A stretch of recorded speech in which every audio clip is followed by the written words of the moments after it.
এক ছিল একটি বুদ্ধিমান ঘোড়া। সে রোজ সকালেই মাঠে বেরোত দৌড়াতে। এই ঘোড়া ভাই, একটু দাঁড়াও। ঘোড়া চমকে উঠল, চারদিকে তাকিয়ে দেখল এক ছোট্ট পেয়ারা গাছ দুলে দুলে কথা বলছে। তুমি কথা বলতে পারো নাকি? হ্যাঁ, আমি জাদুর গাছ, কিন্তু আমি খুবই ছোট। যদি কেউ আমাকে ভালোবাসে, জল দেয়, ছায়া দেয়, আমি বড় হয়ে প্রচুর মিষ্টি পেয়ারা ফল দেব। ঘোড়া খুব খুশি হল। আজ একটু বেশি গরম, আমাকে একটু বেশি জল দিও। এই নাও, যত খুশি জল খাও। প্রতিদিন ঘোড়া নদী থেকে জল আনত। এভাবে ধীরে ধীরে পেয়ারা গাছ বড় হতে লাগলো। ঝড় এলে পেয়ারা গাছ কাঁপতে কাঁপতে ডাকত।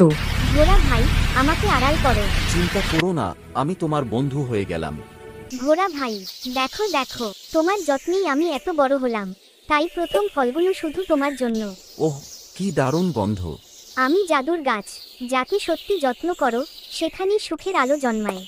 ঘোড়া একটা পেয়ারা কামড়াতেই টুপ, ভেতর থেকে বেরোল সোনার আলো। এরপর থেকে ঘোড়া আর পেয়ারা গাছ দুজনে একসঙ্গে থাকে। একজন কথা বলে, একজন শোনে, একজন ছায়া দেয়, আরেকজন জল। বন্ধুত্ব মানে ঠিক এই, যে কথা বলে আর যে না বললেও। নতুন গল্প পেতে গেলে চ্যানেলটিকে সাবস্ক্রাইবার করে দিতে ভুলবেন না।